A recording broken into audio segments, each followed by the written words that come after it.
खोल के देखा तो थोड़ी देर के बाद शक्कर ने घुलना ही बंद कर दिया, शक्कर नीचे बैठ गई।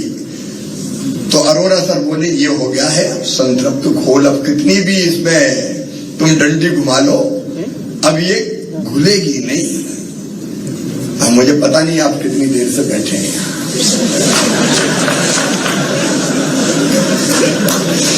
एक सीमा होती है, जब विचारों को घोलते जाओ दिमाग में तो घुलते जाएंगे, लेकिन एक सीमा के बाद अगर घोलोगे तो आप कहोगे हो गई आधी रात, अब घर जाने दो।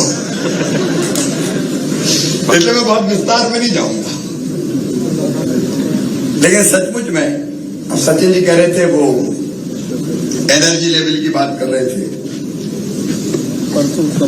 ये बात सही है कि मैं कल कई जगह दौरा करते हुए ग्वालियर पहुंचा, रात में ग्वालियर से दिल्ली पहुंच गया। अब सवेरे दिल्ली में प्रधानमंत्री जी से भेंट करके फिर कैपेसिटी बिल्डिंग कमीशन की बैठक में भी सम्मिलित हुआ।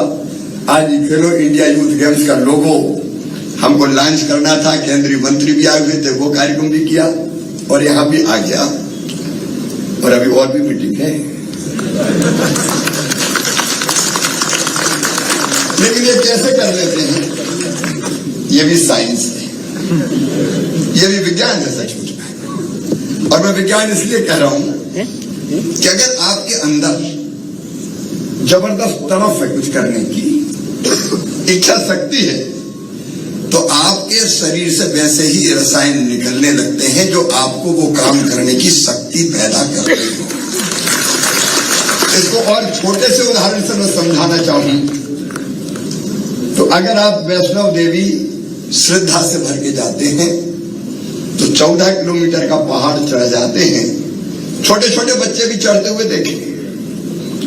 आज मैं सच्ची में एक घटना सुनाऊंगा आपको। मेरी श्रीमती जी आज पचमढ़ी गई थी और वहां फिर उनके मन में भाव आया कि मुझे चौड़ागढ़ जाना है। अब जो जानते हैं पचमढ़ी में चौड़ागढ़ कितने ऊपर है, समझ गए होंगे मेरी बात। खड़ी सीढ़ियां कई किलोमीटर। मैं दिल्ली में फोन से कह रहा था मत जाना, घुटने में दर्द होता है तुम्हारे, लेकिन वो आगे कि मैं तो जाऊंगी और त्रिशूल गड़ा के आऊंगी। तो घुटने का दर्द पता ही नहीं चला, चढ़ गई और बाद में मुझे फोन किया कि मैं तो चढ़ गई। अच्छा, वैसे अगर कोई कह दे कि आधा किलोमीटर पैदल यहां से चले जाओ तो जाएगा क्या? कोई नहीं जा सकता। अंदर इच्छा शक्ति है तो आप पहाड़ चढ़ जाओ। ये कहां से पैदा होती है? अब मैं विज्ञान का बाद में विद्यार्थी नहीं रहा, लेकिन ये विशुद्ध विज्ञानी है। अपने आप वो रसायन उत्पन्न होते हैं जो आपको बड़े से बड़ा काम करने की सामर्थ्य देते हैं, क्षमता देते हैं। योग, प्राणायाम, ध्यान, ये विशुद्ध साइंस है। और इसलिए मैं कहता हूं कि विज्ञान और अध्यात्म एक दूसरे को काटते नहीं है, आप तो एक दूसरे का समर्थन करते हैं अगर गहराई में जाओ तो। और आज मैं अत्यंत प्रसन्न हूं। हालांकि समय थोड़ा सा ऐसा हो गया, मैं ओपी से ओम प्रकाश जी से कह रहा था कि अगर ये हम सवेरे 11 बजे लॉन्च करते तो ज्यादा आनंद आता, क्योंकि बाकी लोग भी देखते रात में कई बार। लेकिन इतने विद्वजन यहां बैठे, ये सौभाग्य मध्य प्रदेश का कि देश की सेवा करने वाले प्रकांड विद्वान और साइंटिस्ट आज इस मंच पर विराजमान है। मैं उनका हृदय से स्वागत करता हूं। और हमारे मन में यह भाव था कि आपके सामने साइंस एंड टेक्नोलॉजी पॉलिसी को हम लॉन्च करें। अब साइंस एंड टेक्नोलॉजी पॉलिसी में कई चीजें मैं ये जो वीडियो बना है इसलिए बधाई दूंगा। मैं जो सोच रहा था कि मैं कहूंगा कि हम करेंगे क्या क्या। पॉलिसी तो लॉन्च हो गई, लेकिन हम उसको इम्प्लीमेंट भी करना है। तो बड़े संक्षेप में आपने इसमें बता दिया कि आप क्या क्या करेंगे। और इसलिए मैं बहुत विस्तार में नहीं बोलूंगा, केवल कुछ चीज नीति की जो 3 प्रमुख बातें। एक विज्ञान, जिसमें वैज्ञानिक सोच और समझ को दैनिक जीवन का अंग बनाना। दूसरा प्रौद्योगिकी,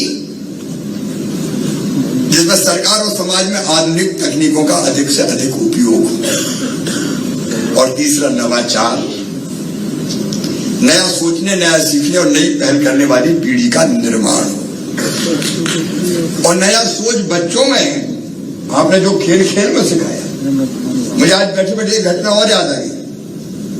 मैं सांसद था दिल्ली में, पटवा जी जो पूर्व मुख्यमंत्री थे, बहुत सभी जानते होंगे, बहुत बड़े नेता थे। एक दिन भोजन करने मेरे घर पे आए। मेरा बेटा कार्तिकेय बहुत छोटा था, तो टीवी देख रहा था पहले, तो टीवी में पटवा जी बोलते हुए दिखाई दे रहे थे।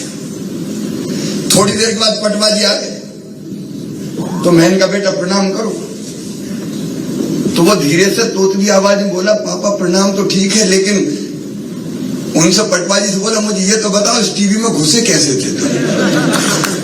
ये बिल्कुल सच घटना है। मैं को प्रणाम करो, बोलिए घुसे कैसे थे इसमें तो बता। अब बच्चा इतना जिज्ञासु होता है और वो सोचते सोचते देखता कि ये देखते कैसे थे इसमें।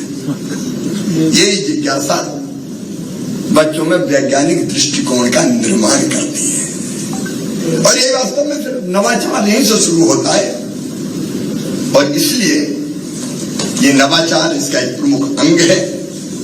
प्रमुख विशेषताओं के बारे में मैं बहुत विस्तार में नहीं जाऊंगा, लेकिन हमारे बेटा बेटियों का रुझान साइंस, टेक्नोलॉजी, इंजीनियरिंग और मैथमेटिक्स की तरफ बढ़े। मध्य प्रदेश में इसकी जरूरत है। हम ये काम करेंगे इस टाइम,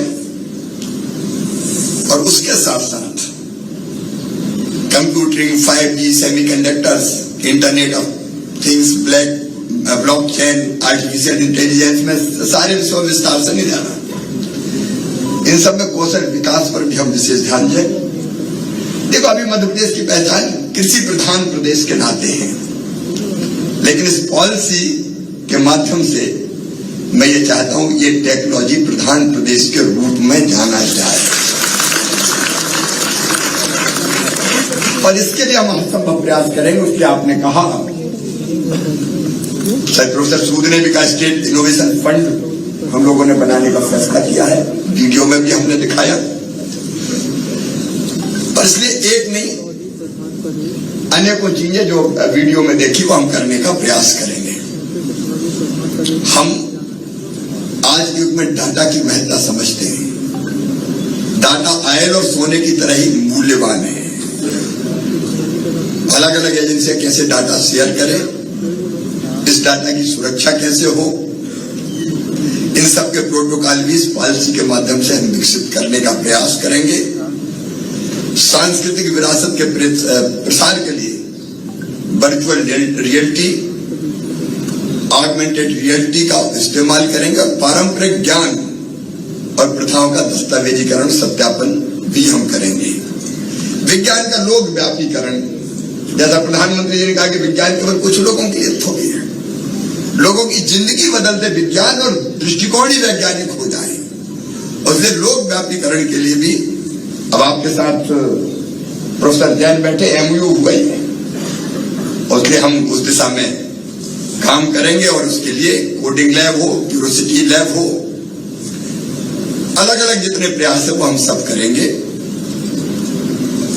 मित्रों, एक बात और मुझे लगती है जिसका उल्लेख ओम प्रकाश सकलेचा जी कर रहे थे, भारतीय ज्ञान परंपरा का प्रभावी उपयोग।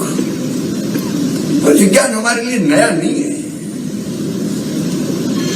5000 साल से ज्यादा ज्ञात इतिहास है। हम अध्यात्म और विज्ञान दोनों की दृष्टि से अत्यंत समृद्ध रहे हैं। अब उज्जैन को देख लो, भारत का प्राचीन ग्रीनविच हुआ करता था, काल गणना का प्राचीनतम केंद्र उज्जैन। आज भी राजा जयसिंह के द्वारा स्थापित जंतर मंतर मौजूद है। खगोल विज्ञान के क्षेत्र में सूर्य चंद्रग्रहण की सटीक भविष्यवाणी करना भारतीय ज्ञान परंपरा का अभिन्न अंग रहा है। भारतीय कैलेंडर पाश्चात्य कैलेंडरों की तुलना में अधिक सटीक और वैज्ञानिक माने गए। तो आज से थोड़ी हमारी परंपरा, ज्ञान, हमारी विरासत, नवाचार, इस पर भी हम बल देंगे। यहां तक कि जनजातीय क्षेत्रों में, ट्राइबल बेल्ट, कई बेगा वैद्य इतने जबरदस्त है कि वो पूछते हैं, नाड़ी देखते हैं और दवाई बता देते हैं कि फलानी ये जड़ी खाना, ये बूटी खाना है। संजीवनी बूटी की तरह उनका और ये भी तो साइंस है। तो इसका भी हम प्रचार प्रसार, इसको आगे ले जाने का काम ये भी हम इसके माध्यम से करेंगे। नवाचार को बढ़ावा देंगे, उत्कृष्टता को बढ़ावा देने के लिए राज्य नवाचार कोष की स्थापना हम करेंगे।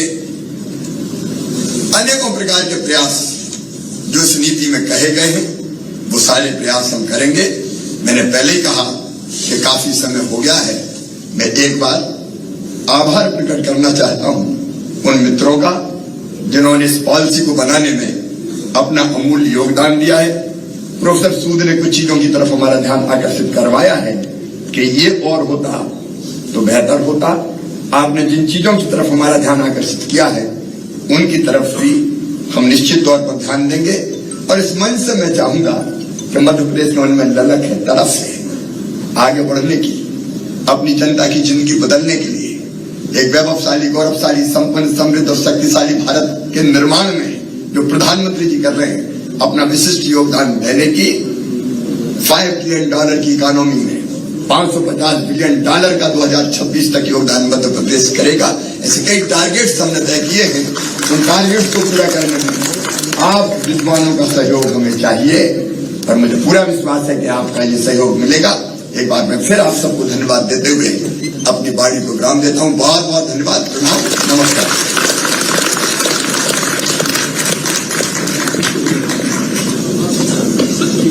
अब सभी अतिथियों को स्मृति चिन्ह भेंट करेंगे एमपीसीएसटी के महानिदेशक डॉक्टर अनिल कोठारी।